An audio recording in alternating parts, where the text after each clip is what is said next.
안녕하세요. 주식박사 노스입니다. 오늘부터 새롭게 차트 공부 영상을 올려보려고 합니다. 1강부터 시리즈로 올릴 예정이고요. 주린이 분들도 쉽게 차트를 공부해서 결국 차트 박사가 되는 걸 목표로 한번 모든 걸 쏟아볼 생각입니다.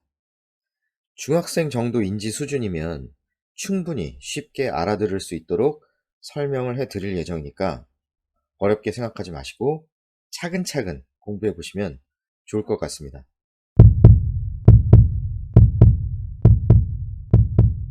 이번 영상은 제1강 차트에서 기본적인 지지와 저항이 일어나는 부분과 추세선에 대해 간단히 설명드릴 예정입니다. 먼저 영상 취지와 차트 분석에 대해 조금 말씀드리자면, 일단 시리즈 목표는 주린이에서 차티스트까지 목표라는 걸 잡았습니다. 다소 거창한 것 같기도 하지만 결코 어려운 부분이 아니라고 생각합니다. 또한 차트 분석, 그러니까 기술적 분석의 의의에 대해서 조금 말씀드리자면, 기술적 분석, 즉 차트 분석은 한번 익히면 어떤 금융상품이나 어떤 종목에도 공통적으로 적용할 수 있다는 장점이 있습니다. 또한 차트 분석을 통해 주가의 큰 그림을 그려보고 예측할 수 있는 능력이 생깁니다. 차티스트들이 항상 주장하는 것이 모든 재료와 뉴스는 차트에 녹아있다는 것입니다. 여기에 시장 참여자들의 심리까지 녹아있는 것이 바로 차트입니다. 다만 전체적인 시장의 시황 분석과 회사에 대한 기본적 분석도 절대로 소홀하면 안 됩니다. 사람도 어느 한 부분만 가지고 전체를 판단하면 안 되는 것처럼요. 자, 간략하게 이 정도로 하고 이제 본론으로 들어가서 가격 차트에서 기본적인 지지와 저항이 어떻게 이루어지는지 살펴보겠습니다. 자, 먼저 상승 추세에 있는 가격 차트입니다. 일반적으로 가격의 움직임은 차트상 상승 추세, 하락 추세, 그리고 박스권, 즉 비추세로 나눌 수가 있습니다. 먼저 그림은 누가 봐도 가격 차트가 상승 추세에 있는 모습인데요. 검정색 선이 가격 차트입니다. 상승을 하더라도 일직선으로 쭉 상승하는 모습은 별로 나오지가 않습니다. 상승 추세에서는 지지와 돌파가 지속적으로 이루어지는 특징을 보입니다. 여러 가지 의미 있는 지점들이 지지선 역할을 하게 되는데요. 전저점이나 전고점 등은 일반적으로 시장 참여자들이 가장 많이 보는 부분이기 때문에 기본적으로 숙지를 하고 있어야 합니다. 1번에서 전고점 저항이 일어납니다. 이렇게 전고점 저항이 일어나는데요.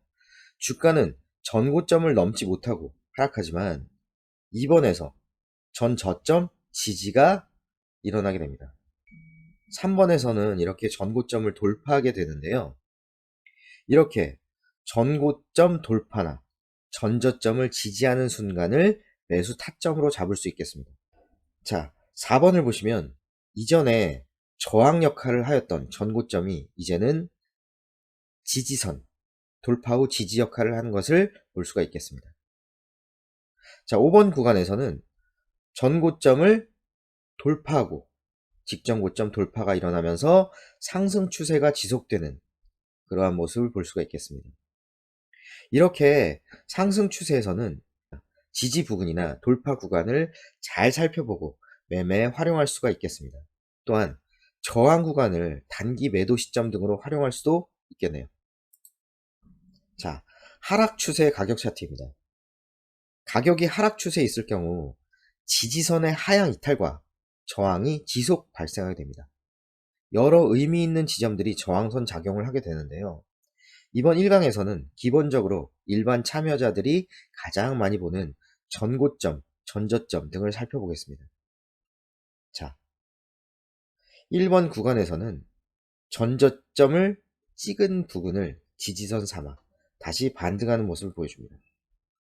하지만 2번 전고점 부근에서 저항이 일어나고 다시 주가는 하락 추세로 돌아섭니다. 3번에서는 이전에 지지선 역할을 하던 전저점을 하향 이탈하면서 가격의 하락세가 완연함을 확인시켜줍니다. 4번에서 이전에는 지지선 역할을 하던 전전 저점이 이제는 저항선의 역할을 하는 것을 확인해 볼 수가 있습니다. 트레이딩에 적용해 보자면 하락 추세에서는 지지 라인 근처 매수하여 지지선을 지키지 못하면 손절하고 전고점을 매도 시점으로 잡는 등 짧은 매매를 해야 함을 알 수가 있습니다. 또한 지지선을 지키지 못하고 다시 하락하면 이전에 지지선 역할을 하던 부분이 이제는 저항 역할을 하는 것도 확인해 볼 수가 있겠습니다. 자, 이제는 추세선을 그어 보겠습니다. 추세선 관련해서는 추후에 자세히 설명을 할 예정인데 이번 영상에서는 기본적인 부분만 보겠습니다. 상승 추세에서는 먼저 저점들을 이렇게 이어봅니다. 저점들을 잇는 직선이 지지선 역할을 하는 추세선이 됩니다. 이런 추세선이 지지선 역할을 하다가 하향 이탈하는 시점을 매도 시점으로 잡거나 이렇게 하향 이탈하는 시점을 매도 시점으로 잡거나 그러한 트레이딩 전략도 유용하다는 말씀을 드리겠습니다. 저점 추세선을 하향 이탈한 후에는 이 추세선이 저항선의 역할을 하는 걸 볼 수가 있습니다. 자, 하락 추세의 추세선입니다. 상승 추세선과는 반대로 고점을 이어봅니다. 고점을 이은 직선을 그어보면 이러한 추세선이 저항 역할을 하는 것을 확인해 볼 수가 있겠습니다. 또한 이런 추세선을 돌파하고 나면 이렇게 돌파하고 나면 기존 추세선이 지지 역할로 바뀜을 알 수가 있습니다. 트레이딩에 적용해 본다면 하락 시 단기 저항 부근을 매도 목표가로 잡는다든가 아니면 하락 추세선 돌파 후 지지 라인 부근에서 매수하는 등 적용할 수가 있겠습니다. 자, 마지막으로 박스권에서 지지와 저항을 살펴보겠습니다. 박스권이란 비추세 구간으로 주가가 결국 오르지도 내리지도 못하고 있는 장세를 말합니다. 즉, 박스 안을 왔다 갔다 하는 모습으로 박스권 상단 부근을 맞으면 떨어지고 박스권 하단 근처에서 지지가 일어나는 모습을 말합니다. 일단 박스권 상단이 저항 역할을 합니다. 박스권 하단은 지지 역할이고요. 다만 이미 박스권이 상당히 진행된 경우 미리 그러한 움직임을 파악한 단타꾼들 때문에 고점에 도달하기 전 하락이 발생하거나 저점에 닿기 전 상승하는 등 급한 움직임이 나오기도 합니다. 다만 박스권 상단을 돌파하거나 하단을 완전히 이탈하는 경우 기존 박스권 상단이 지지선으로 바뀌거나 박스권 하단이 이제는 저항선의 역할을 하는 등 의미 있는 변화가 일어나기도 합니다. 박스권 상단 돌파를 확인하고 매수하는 전략을 쓸 수도 있겠네요. 손절 라인의 경우 지지선을 하향 이탈하는 경우 등을 잡을 수가 있겠습니다. 자, 이번 영상에서는 기본적인 지지와 저항 그리고 돌파 등에 대해 알아보았습니다. 여기서 마치겠습니다. 다음 영상에서 뵙겠습니다. 감사합니다.